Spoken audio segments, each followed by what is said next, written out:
Hi there, and welcome to our chat time together. You know, it's amazing when you have a holiday like Memorial Day, how quickly the week goes. I mean, here we are, tomorrow's Friday, and here comes the weekend. Not that I'm complaining, but I do love what I do. And I know a lot of you still, you're not able to get back doing what you love to do. And I hope and pray that happens for you very, very soon. If you heard our program yesterday, Tony Evans was on. And if you didn't hear it, I would just say some great encouragement there, some biblical wisdom. And one of the things that Tony says in a sermon I heard where he talked about the prescription for the pandemic, he said, that fear is a natural thing, but you don't want fear to transform over into constant worry. Fear can come upon you. Well, that's not a sin. All of a sudden I feel some fear here.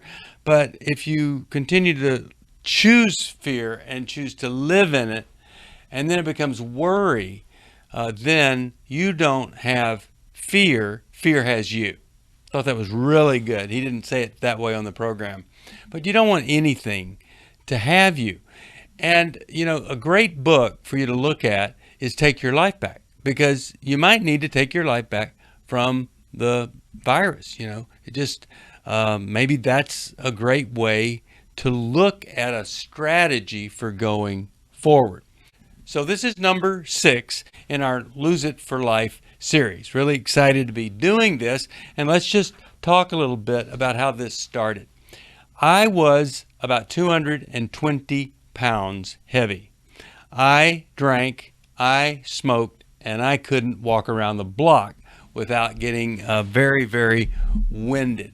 And I had tried all sorts of things in order to lose weight. And I decided that all of the things that people had told me would not work for me, and I developed a plan that did. And I don't know where I stumbled on it, don't know how in the world I came up with it, but every bit of research that I have seen since I developed this years ago and used it to, keep myself from getting back up to 220 pounds, all the research I've seen says this is the way that people can do it and make it work, and you keep the weight off. So I want to share that with you, how it happened. I decided that I needed to eat a little bit differently, and I needed to exercise. I knew that I needed to get healthy. That was the goal, is get healthy. Okay, so I had done some things in the past. Like I remember maybe 3 times I joined a gym. One time I joined the gym. The guy that was the manager takes me around to all the gym things, and we do them. And before maybe 30 minutes into it, I am on the curb outside the gym about to pass out. Literally, I never went back to that gym. And I had signed up for some kind of a, like a 6-month membership. Okay. Didn't work. Too much for me. And so I realized that little increments was going to be the name of the game for me. So here's what I did. I typically would stay up late, and I would eat more in the later hours, which is very common for a lot of people. And so I decided that if I made one small change and went to bed 30 minutes earlier than I normally do and got up 30 minutes earlier, I would be exchanging high calorie intake minutes for no calorie intake minutes. Does that make sense? Just that alone. Literally, if I kept everything the same and I had done just that, I would have lost a little bit of weight over time, because later I would stay up, the more I would consume. So I got up earlier. Why did I get up earlier? Because I discovered that for me, it didn't matter if exercising midday or at night was a little bit better for you, whatever. I just needed to exercise in the morning. because I always knew where I would be in the morning. I would be in a bed, and I would have time, if I got up early enough, to do some exercise. So here's what I did. Turned off the television early, and I was single, turned it off early, and then I woke up, set the alarm early, and I made that adjustment, and that's all I did. I didn't even get up to exercise. See, I just changed my schedule to allow time to get up and exercise. Once I had adjusted my schedule where I was no longer having to stay up late, or it was horrible to get up 30 minutes early, now I started to exercise. So what did I do? Did I sign up for a gym, whatever? Nope. I decided to start walking. And so walking became my mode of exercise. And I came to discover that if I would just walk like I'm in a hurry, you know, like really, I got to get there, then that would be enough exercise if I did it long enough, and it wouldn't wear me out, wouldn't hurt my bones or anything, that I could lose weight that way. So I changed my schedule, and then eventually, once I was comfortable with the schedule change, I got up and I began to walk.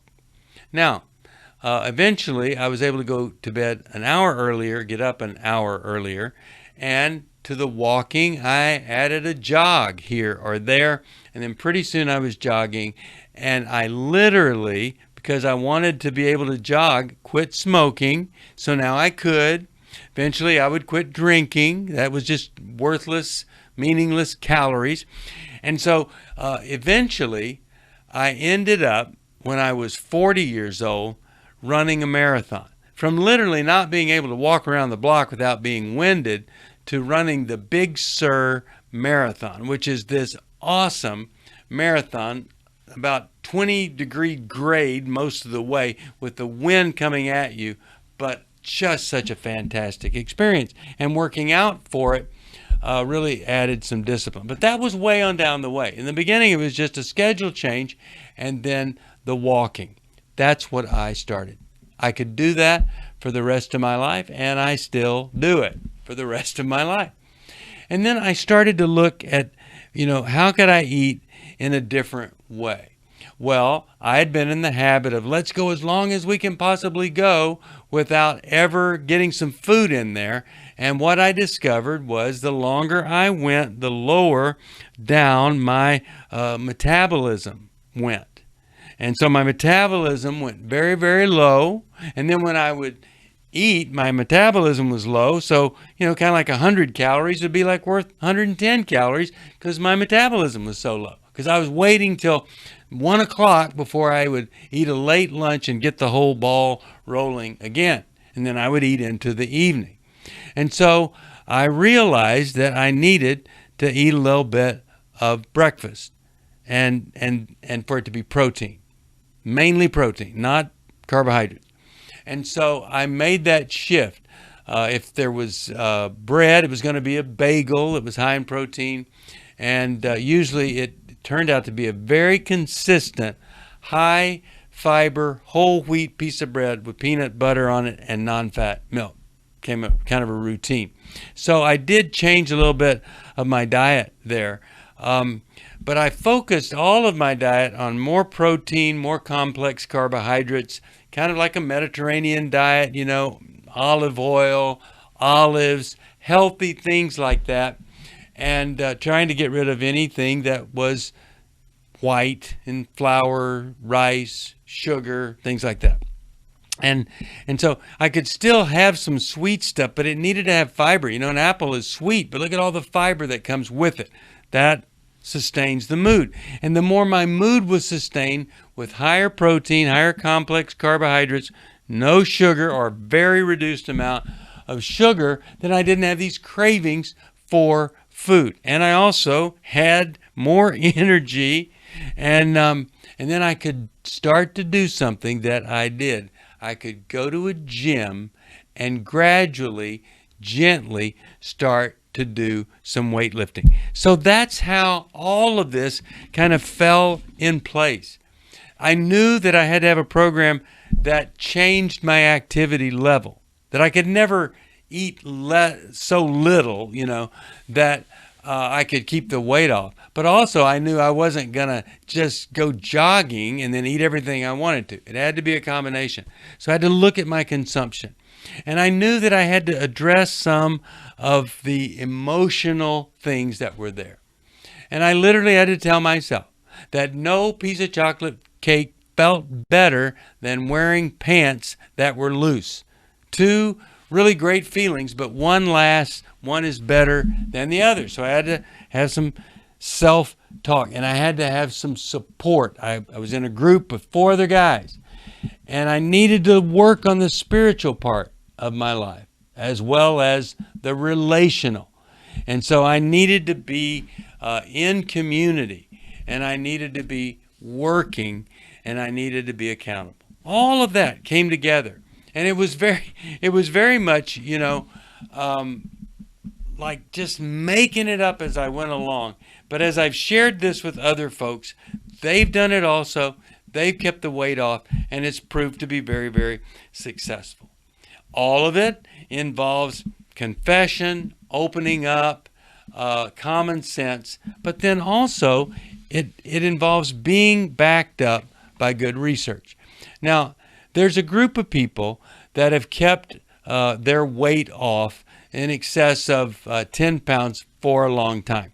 And when they look at what do these people have in common, let me tell you what they are. And it's all part of Lose It for Life. They eat breakfast. All of the people that have kept weight off eat breakfast. Dr. Oz doesn't eat breakfast early, but I think all of us need to do it to get the metabolism going, give us a little bit of calorie intake, so when we do exercise, we've got some strength and energy to sustain it. All of them exercised 5 days out of 7. People that kept the weight off. All of them, listen to this, you'll hear people say don't weigh yourself every day. The people that keep weight off weigh themselves every day, and they have kind of an outer limit. And if their weight fluctuates and they hit that top, then they know they've got to get in, do something different. They've gotten a little lax in the amount of activity. That's got to come up, or the calorie consumption has got to go down. Every one of them had some kind of accountability, or maybe that's not a good word for it, or encouraging group. And here's the other thing. They consistently constrained their consumption. Portion control is part of it. So it's not starving yourself to death, but it's also not piling up a big plate of food and expecting you're ever going to lose weight. So they had to restrict how much of portions they would take and how much of a calorie intake each meal would be. Their diets were balanced. They were high fiber grains. They were more abundant in protein. And another way to say it, they were low glycemic foods. On the sugar scale or glycemic scale, they were very low. That's what they ate. And they resolved their conflicts and emotions. They resolved it. They talked about their fear eating, their anger eating, their depressed eating. They resolved those things. And then they learned to eat to nourish themselves, not medicate themselves. They learned to eat to celebrate things with other people, not to medicate themselves, to connect with other people and enjoy. And food became a healthy thing, not an unhealthy obsession or compulsion. So that's how all of this started. Those are some of the elements that are there for people that keep it off. They're all part of this. And so what I'm encouraging you to do is to implement a plan that you can maintain over a lifetime, and you do it by gradually getting into the Lose It for Life program. Not too much at a time. Now, tomorrow in the 7th session, I want to read you somebody that was involved in one of the first times we ever did this, and she's kept the weight off, a ton of weight, not a ton, but over 60 pounds since then. So I'll see you then for more of Lose It for Life. And let me just say this. If food has become your friend, things are going to get better. But you got to get a better friend than food, because it turns on you. It makes you miserable. So maybe you give yourself some slack. This is how you cope. This is how you got by with everything. But now, as we open up and we're free, we got to start moving again. And maybe you were stuck in your home and you got used to some really high carbohydrate, low nutrition value foods. Now's the time to undo all that. And I'll help you do it. And I'll do it tomorrow for the 7th session.